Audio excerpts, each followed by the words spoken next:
Good morning and welcome to the First Universalist Church of Rochester, where we are called to nurture the spirit and to serve the community. Whoever you are, we welcome you. Wherever you come from, we welcome you. And whomever you love, we welcome you here this morning. Whose ever legacy you carry in your bones, in your heart, in your spirit, we welcome you here in this community. We welcome all of you. It is good, it is good, it is good to be together this morning. Friends, if you are here visiting with us for the first time or for the second time, we especially welcome you. Thank you for making your way here to First Universalist Church.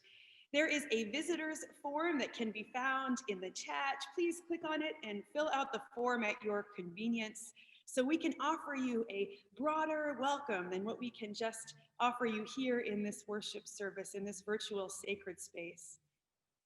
As we gather this morning, we want to invite everyone to just pop into the chat and offer a greeting this morning. This could be a hello, good morning, I've got my coffee, I'm here, I'm voting, in the coming days.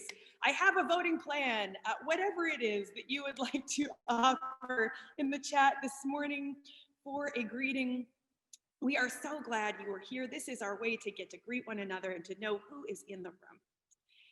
So welcome. Welcome, welcome to worship at First Universalist Church. Our opening hymn this morning is hymn number 1001, Breaths, a song honoring the ancestors and a song that is just about the ways that the ancestors still live among us in us. So let us join hearts and voices together this morning, recognizing that even as we are singing muted in our own homes, we are creating a song across our city of Rochester, the country, and the world. So let us sing together hymn number 1000, Breaths.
'20 has been a year of loss.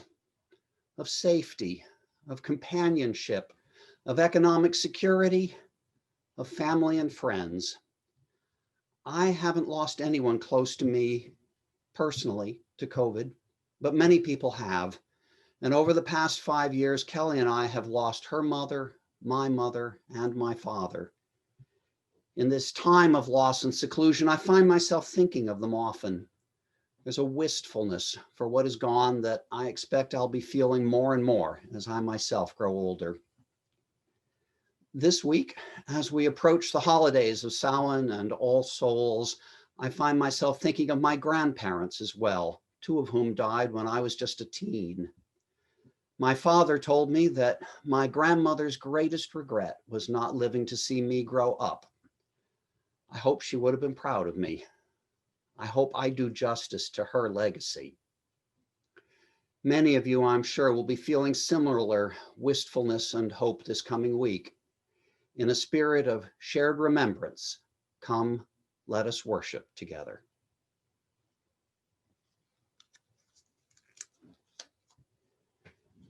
The chalice is a treasure trove of metaphor and meaning.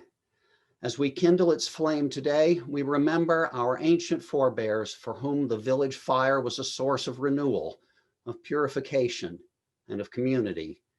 We remember as well the prophets and martyrs across the ages whose fire of commitment lit the way to a brighter future, even at the cost of their own lives.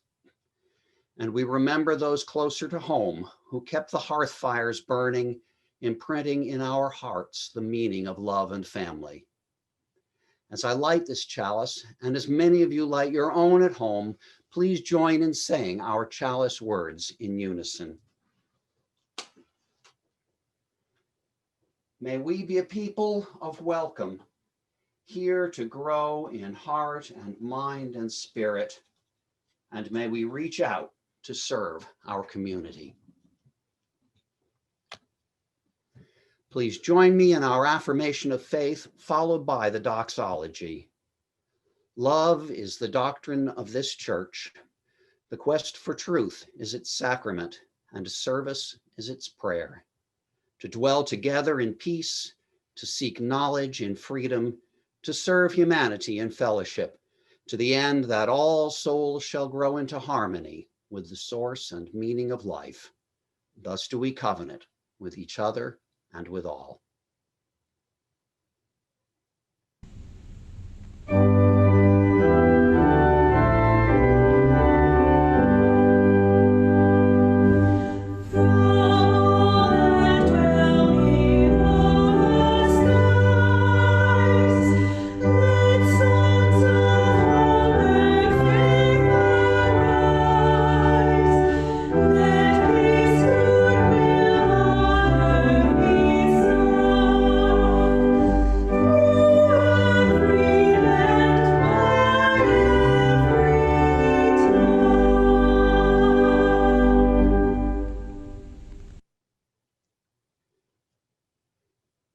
The web of the ancestors stretches back through time, an endlessly detailed tapestry of relation, overlaid always with the cycle of death and rebirth, back beyond all memory to where the pattern merges with that of all Earth's living things.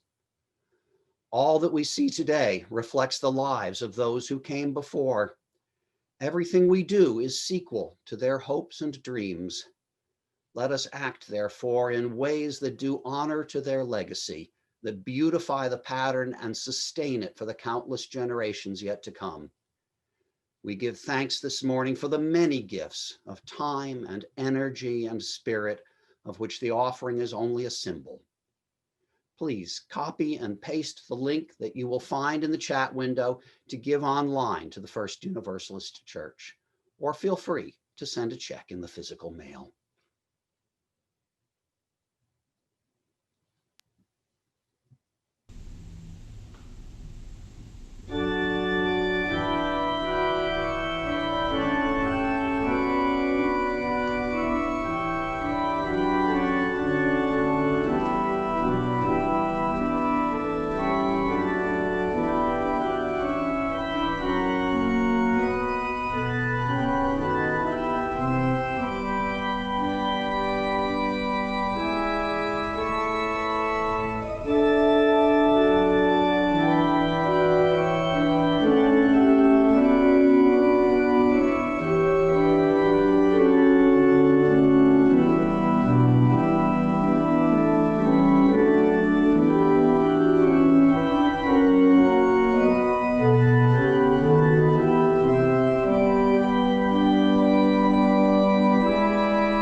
Good morning, my friends.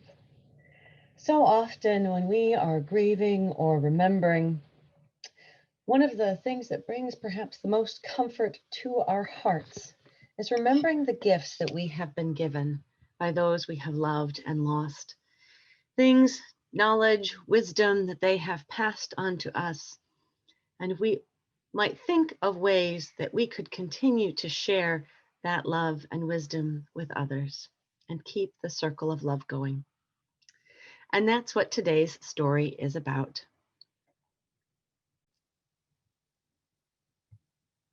Badger's Parting Gifts by Susan Varley. Badger was dependable, reliable, and always ready to help when help was needed. He was also very old, and he knew almost everything.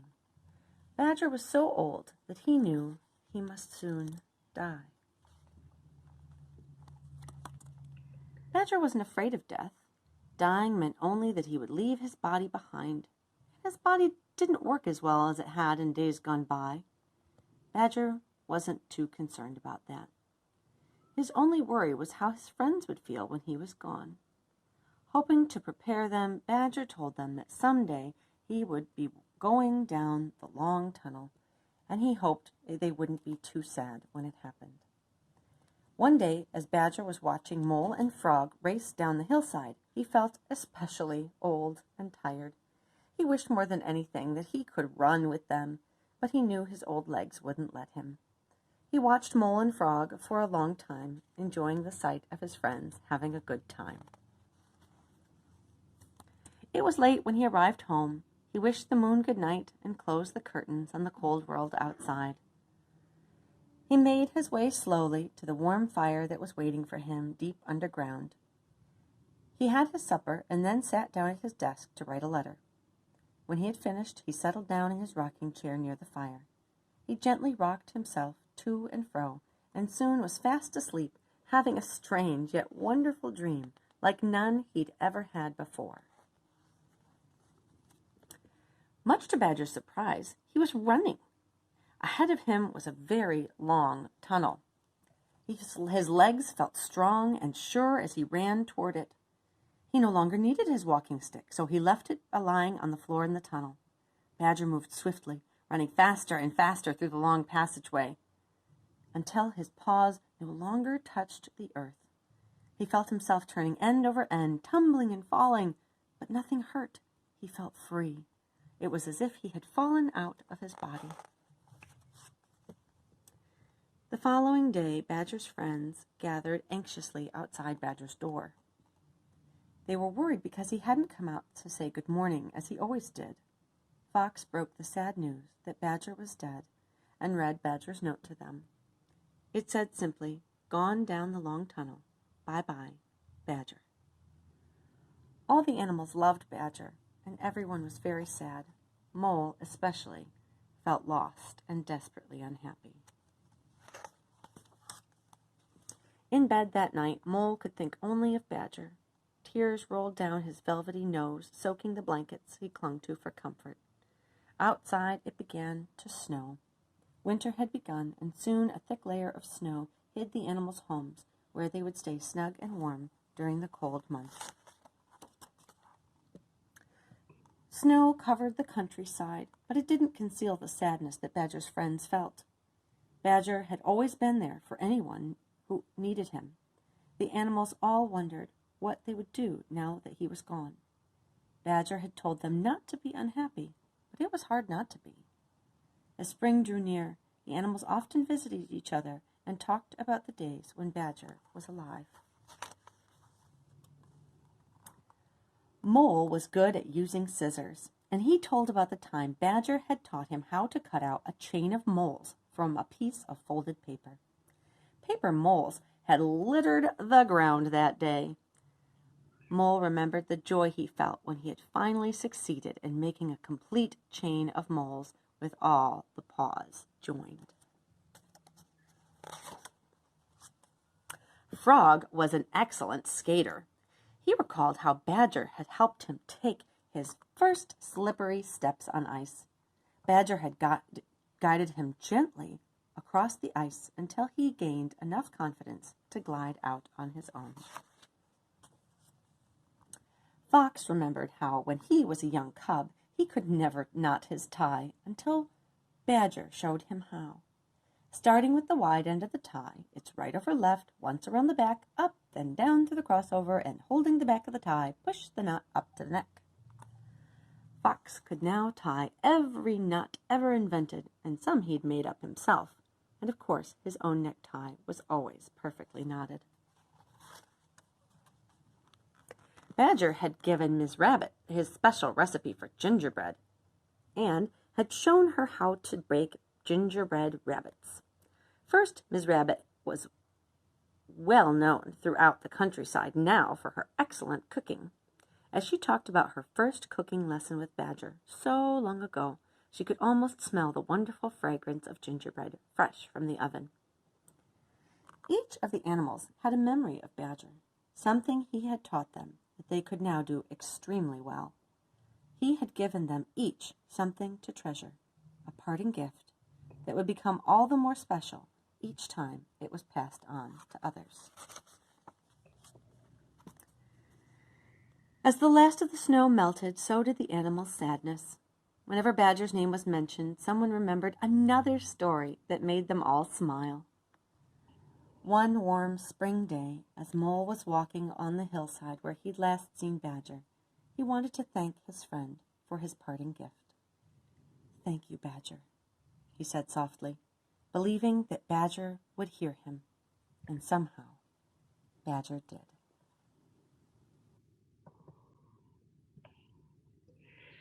Thank you for being here in this community, for sharing the gifts that have been given to you by your beloved ones, and most importantly, by keeping their memory alive, by sharing their gifts with others in this community, in the larger community, and in the world.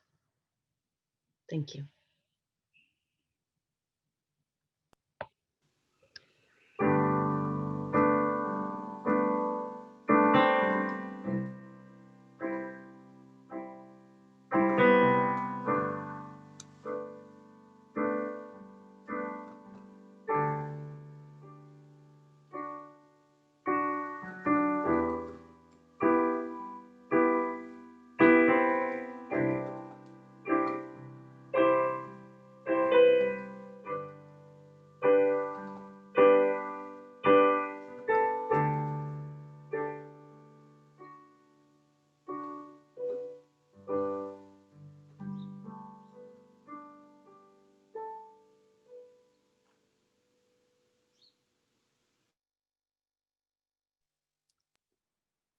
Dear ones, I want to invite you into this reverent time of sharing the joys and the sorrows of this gathered community.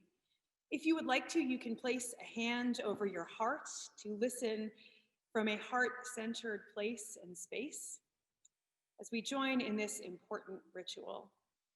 All are invited to share joys and sorrows in the chat so that we may hear from our community gathered here. I will do my best as I place stones into our bowl to read them off and to share them with you all so that they may be heard. And so let us join in this important time, in this important sharing together.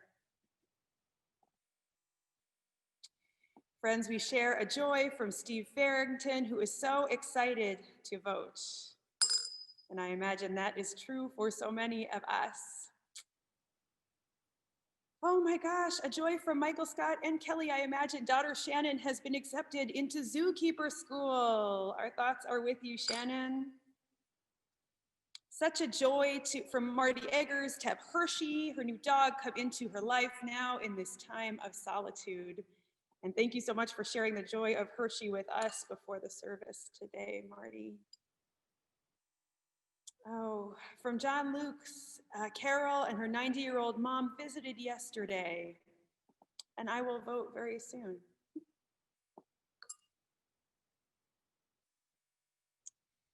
Chloe Ellen, I saw friends on Friday safely for the first time in 7 months. We share that feeling of relief and release and camaraderie with you, Chloe Ellen. Oh, and to Jim, from Jim, a sorrow for the rising rate of COVID across the country. We are holding those who are living with illness and those who are living in fear across our country. A sorrow from Cheryl Dunbar. My stepmom from Chicago just tested positive after she and my dad attended a small outdoor wedding for her granddaughter when someone got sick shortly after. She has COPD. My dad is negative so far, but I fear it's only a matter of time. Cheryl, we are just thinking of you and keeping your stepmom and your dad in our hearts, and holding your sorrow in this bowl. Oh, from Jean Ott also, my niece in North Carolina has COVID. Also, our hearts are with her and with you. From Melissa Parrish, I am happy to have my son home from college for a visit, and we voted together yesterday, his first time. So proud. What a joy. And from Connie, my neighbors surprised me with a gift of a Ruth Bader Ginsburg mask. What a joy to wear. Oh, and from Johanna, Joy, I will be a member after 1 p.m. when I sign the membership book here at First Universalist. Looking forward to that, Johanna. And from Nancy Gady, I just learned my sister-in-law, Sarah, tested positive. We'll be checking on my brother later today, and we will be thinking of you, Nancy. Oh, and from Bridget, give me strength to get through November 4th without driving myself crazy. Let that be a prayer for us all. And we are also holding this fire risk in Berkeley, California, near Bridget's mother's house, and holding all those who may be affected and who have been affected by the wildfires on the West Coast.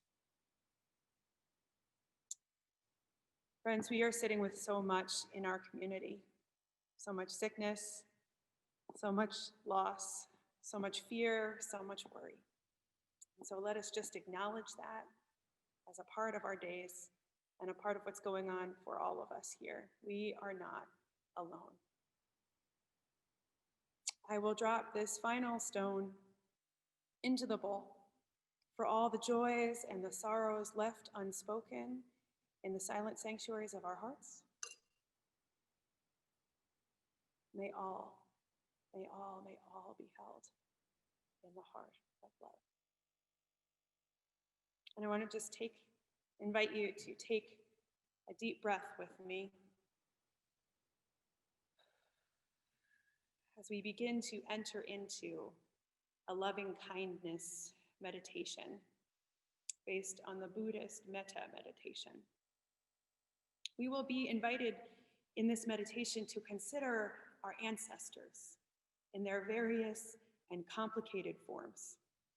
In this invitation, the concept of ancestry can be difficult due to some of us having been adopted, or even some of us not knowing our lineages due to genocide or enslavement or other oppressive forces. Let us expand our hearts and be expansive about definitions of family here. Whether adopted or chosen or bloodkin or any other configuration, be expansive about our definitions of family in this time period and our definitions of ancestry. So please, I'll invite you just for a moment to invite your ancestors in, to invite the memory of them in, and to get comfortable as we begin this morning's loving kindness meditation. If it is comfortable to you, you can close your eyes or soften your gaze. I'll invite you to sit back in your chair or find your feet firmly on the ground, however your body is in this moment. Get comfortable, feel held in this time period and supported as we enter into a loving kindness meditation. As is the practice with this meditation, we begin with ourselves. May I be filled with loving kindness. May I be well. May I be filled with loving kindness. May I be well. May I be peaceful and at ease. May I be whole. I'll invite you in your mind's eye and in your attention to turn to an ancestor who was close to you, someone who you shared your life with, who possibly cared for you or was just a regular part of your days. So holding their face and their being in our mind's eye, we will say to them, may you be filled with loving kindness. May you be well. May you be filled with loving kindness. May you be well. May you be peaceful and at ease. May you be whole. Let us turn our hearts now to an ancestor that was our favorite. Perhaps they were someone who was close to us, and perhaps they were someone that we only saw occasionally, but someone with whom you held deep affection, someone who cared for you and who you cared for. So let us bring them into our mind's eye and into our hearts. And we will say to them as well, may you be filled with loving kindness. May you be well. May you be filled with loving kindness. May you be well. May you be peaceful and at ease. May you be whole. Let us now turn our loving kindness attention towards an ancestor with whom we have had conflict. Someone it was hard to love, someone who you didn't like, or someone who you even actively disagreed with.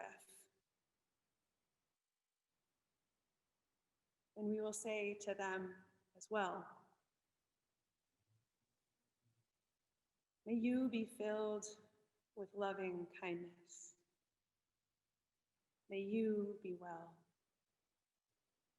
May you be filled with loving kindness. May you be well. May you be peaceful and at ease. May you be whole.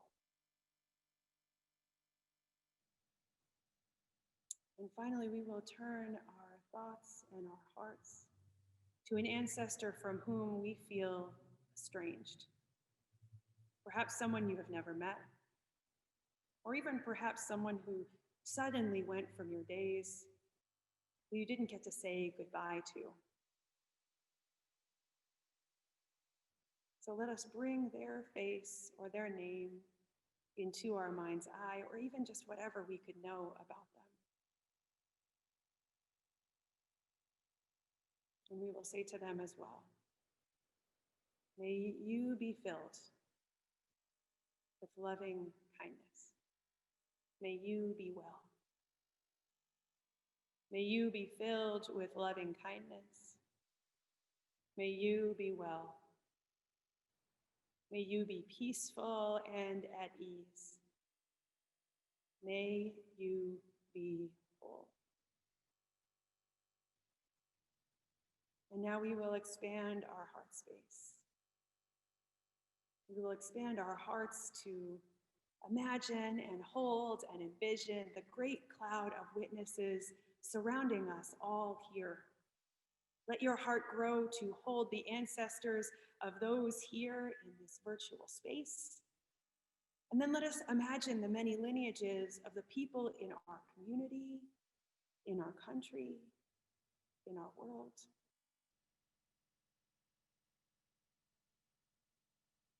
And let us expand our hearts to those here, those in our community, those in our country, those in our world. And for this, we will say we. May we be filled with loving kindness. May we be well. May we be filled with loving kindness.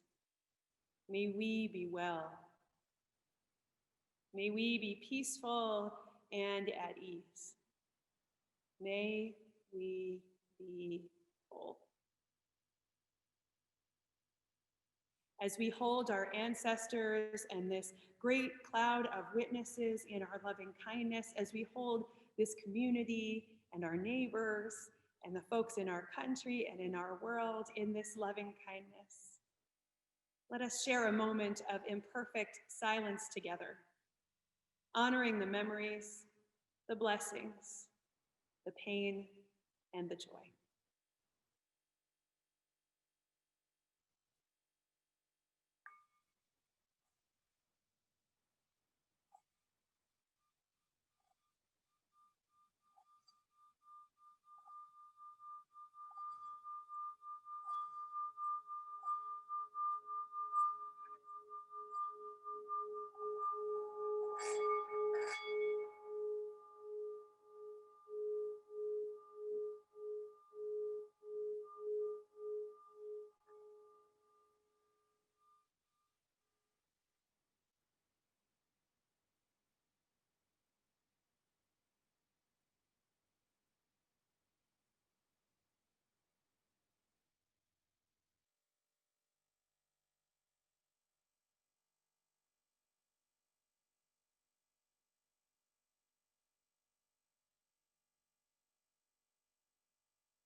Our hymn of contemplation this morning is hymn number 336, All My Memories of Love. Let us join in singing together.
And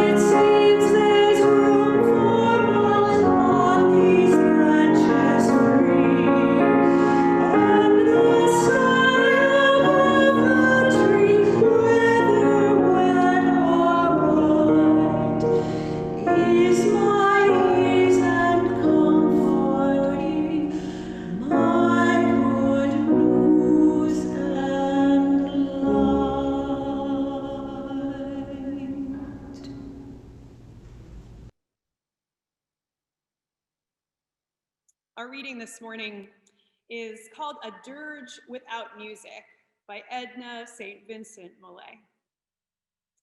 I am not resigned to the shutting away of loving hearts in the hard ground.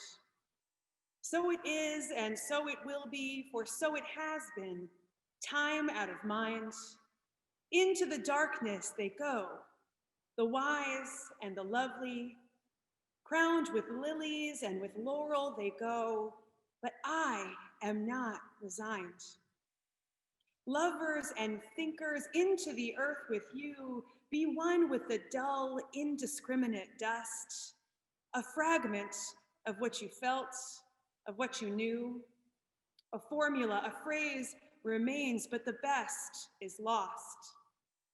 The answers, quick and keen, the honest look, the laughter, the love, they are gone. They are gone to feed the roses.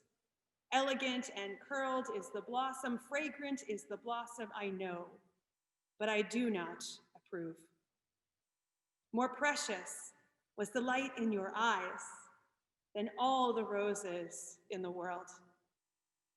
Down, down, down into the darkness of the grave, gently they go, the beautiful, the tender, the kind.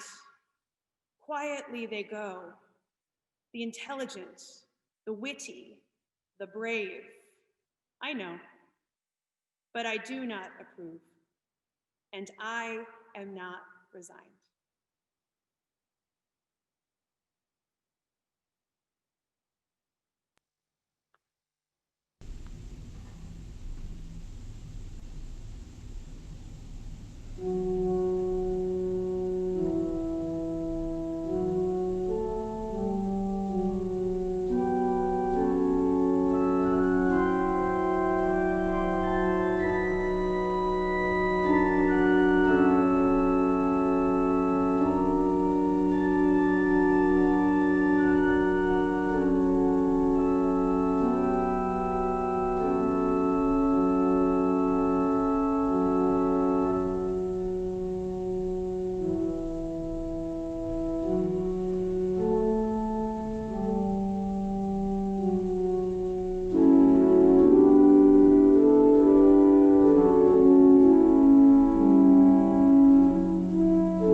What a delight to honor the many ancestors whose work and labor went into keeping that Hope Jones organ alive. Brock, thank you so much for your playing. It just reminds me of the many generations of folks that have played that organ and made beautiful music.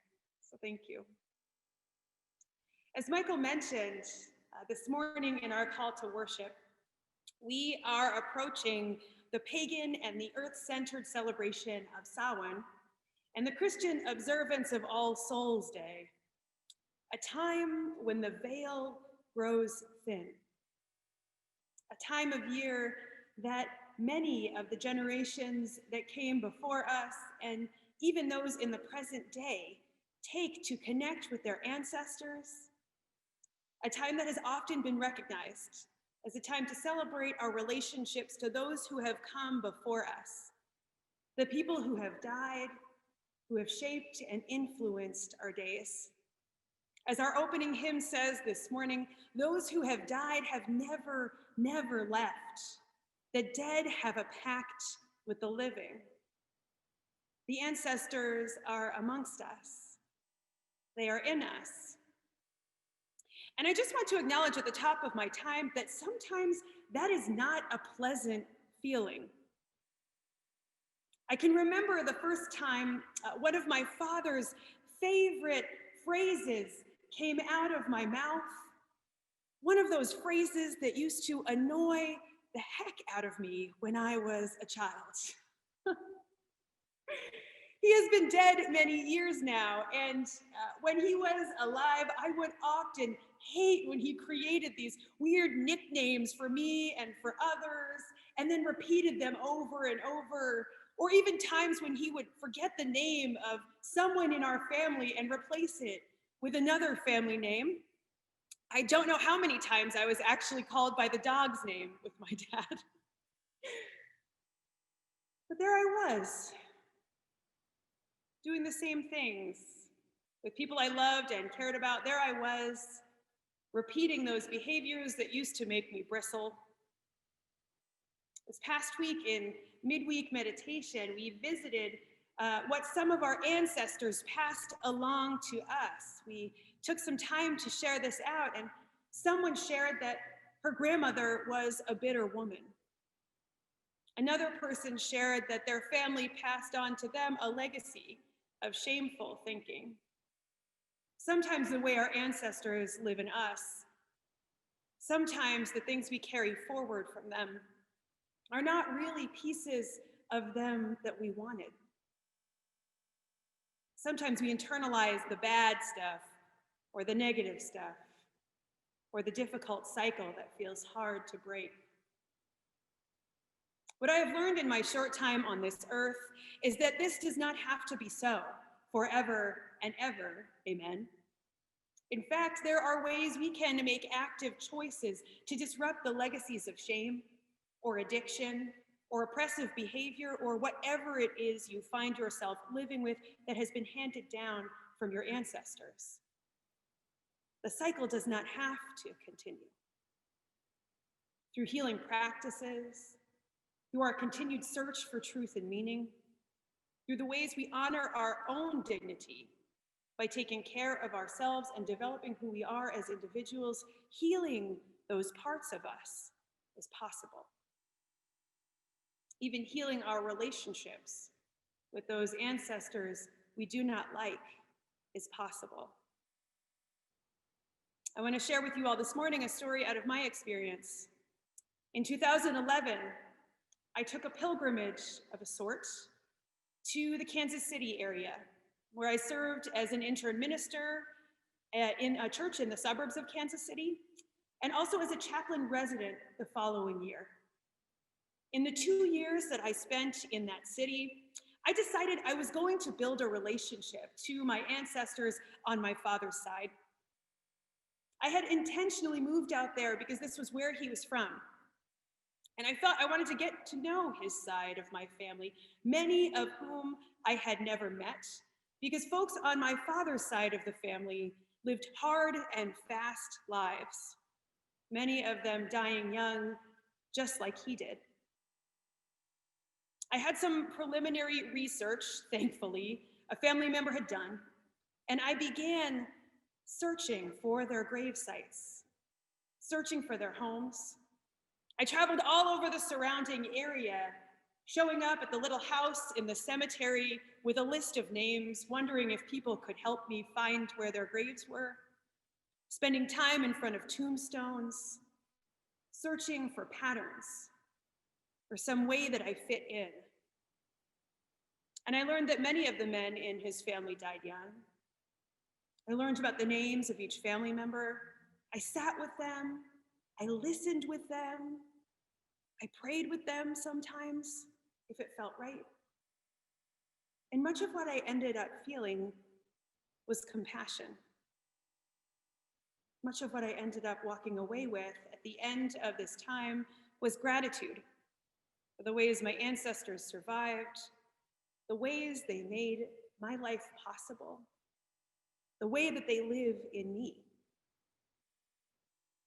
There are certainly good and beautiful things we carry forward with us from our lineage. The ancestors who themselves showed us compassion. The parting gifts we live with, like Rev Michelle read about this morning. Those who showed us how to love. Those who showed us how to be of service to our community, whose commitment to others' lives lives on in us. Those who love to be of use. The phrases that come out of our mouths that we were, again, not expecting, but are actually pleasantly surprised by, delighted even. These are often the good parts of the people's lives that we lift up during their memorial services as we tell the stories of how they lived their days, the way people need to be remembered early on after they die, the way some are always remembered by those they loved. We are here this morning in the midst of this season to honor how we are shaped by the people in our lives who are no longer with us in this realm. How the trajectory of our days, how our decisions, our actions, our words, and our deeds are shaped by a great cloud of witnesses. As we notice the ways the dead are not under the earth, they are living within us. We are honoring that memory. And we are learning slowly, day by day by day, and sometimes moment to moment, what it looks like to grieve and to remember. It puts the lives of those who have gone before us into perspective, and it puts our own lives into perspective. What they did mattered to us.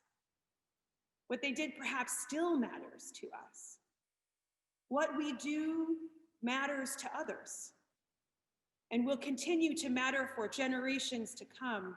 As the saying goes, we are planting the seeds of trees whose fruit we may never see nor taste, whose shade we will never enjoy when we are interacting with the next generation or even the generation after that one. Those of us here who are parents and grandparents are likely keenly aware of this. Perhaps there have been moments when a child or a grandchild in your life has used your exact words in a way that you found frustrating, or perhaps endearing too. Either way, it is a sign that our lives have meaning in the connections we have with others. It is a sign that we find meaning in relationships, both with the ancestors who came before us and with the future generations who are here and who are to come.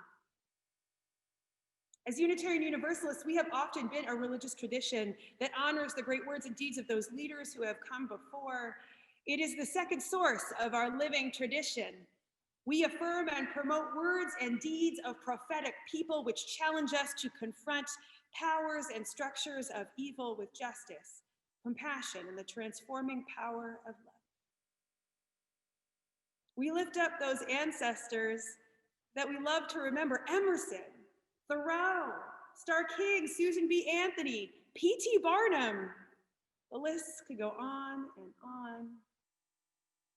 But there has not been much in our original Unitarian and Universalist theologies about honoring our ancestors, the just, plain, ordinary folks that you and I come from. As a religion, one of our primary tasks is to help people make sense of and come to terms with their own mortality and the deaths of those they love. Yet what does it mean for us to truly honor our ancestors? to acknowledge that they live in us.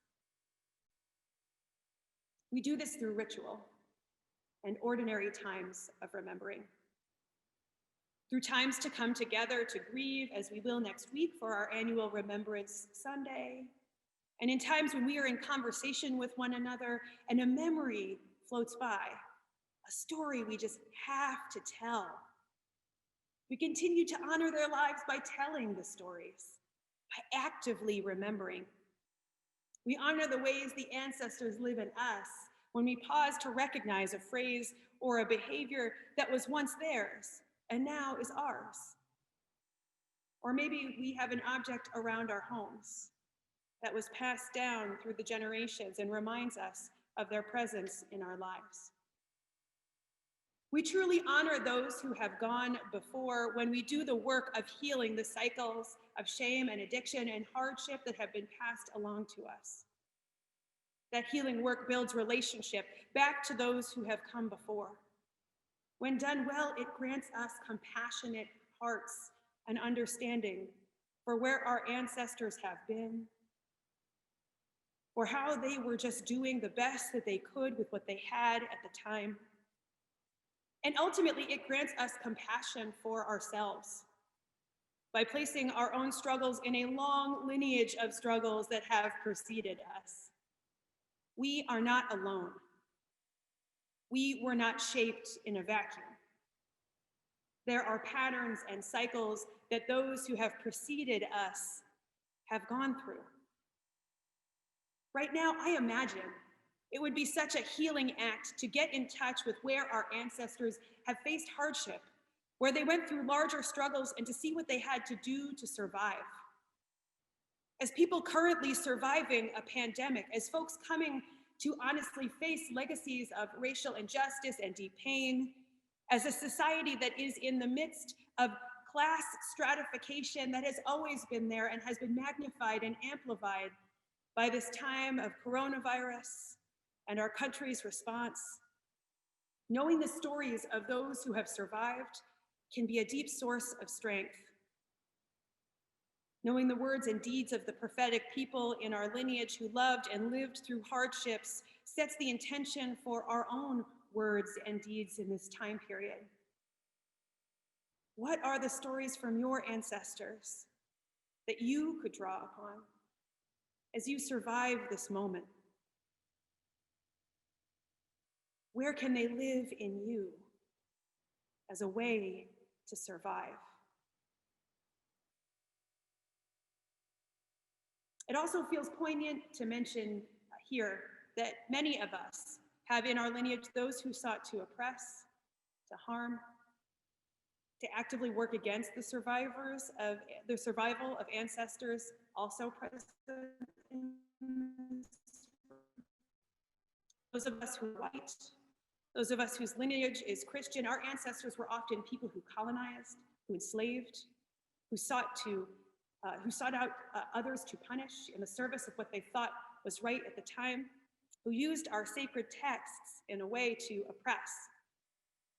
And perhaps this is also worthy of our reflection and relationship building.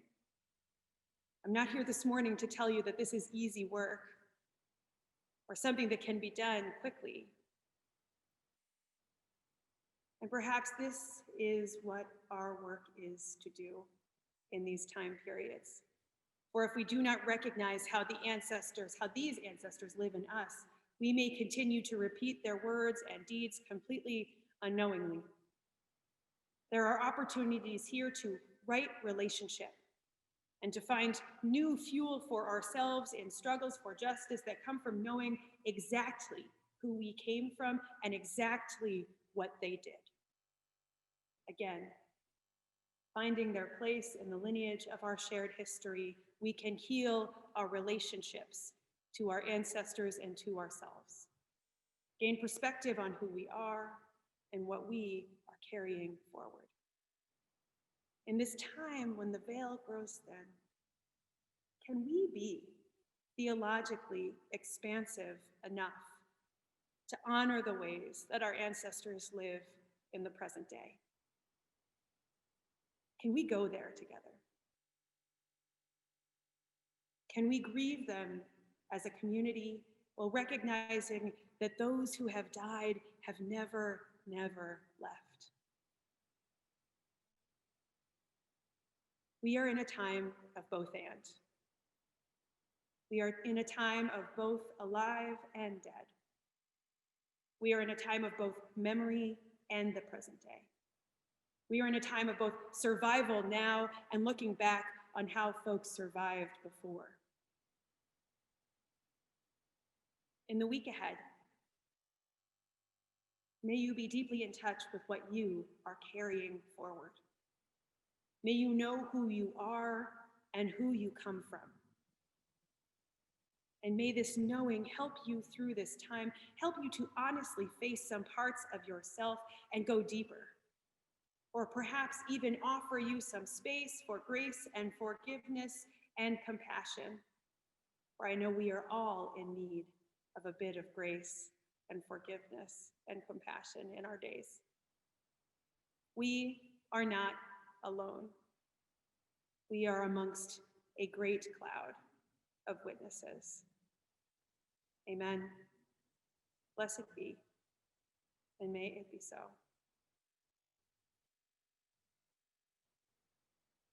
Our closing hymn this morning is hymn number 103, For All the Saints.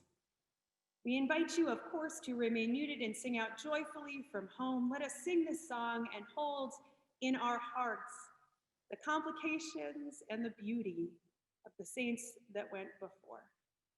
Let us sing together hymn number 103, For All the Saints.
As we extinguish our chalice flame this morning, and as we extinguish our chalice flame wherever we are, let us please join together in unison in saying our chalice extinguishing words. We extinguish this flame, but we keep its light in our hearts with its message of love and justice, taking it outside these walls to the world we live in, until we are together again. And friends, I'll invite you now to join me in going to gallery view on your screen, however you can find it in the top corner of your screen, so that we may see everyone's face here gathered. And let us reach out and connect with one another. If you are joining us by phone, please just place a hand over your heart and think of someone that you love in this community. Friends, as you go forth into this week, may you remember the ways that the ancestors are living in you. May we enter into right relationship with those who have gone before, that we may be in right relationship with those who are to come after. Dear ones, let us engage in the healing work in this time period as the veil is thin. May you go out from this place knowing you are loved and bringing that love wherever you may go. Amen. Blessed be, and may it be so. And friends, as we go out from this sacred space, I'll invite you to type into the chat, "I carry the flame," to honor what we are carrying forward. Let us join in settling in as we listen to a beautiful piece from Brock and from Anne Rhodey for our postlude.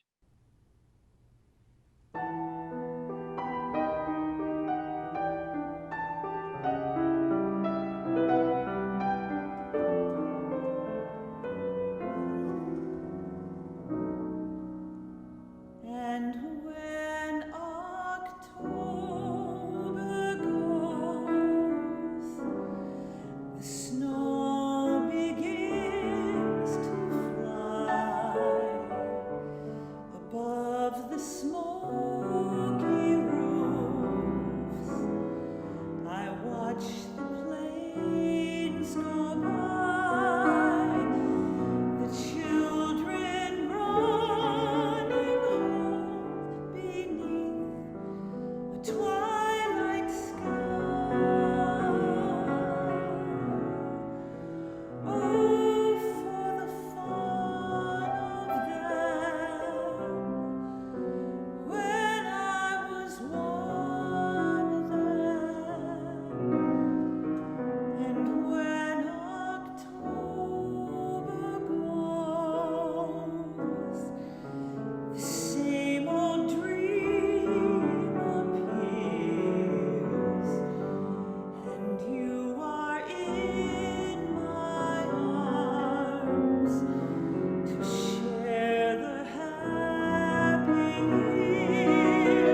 I should be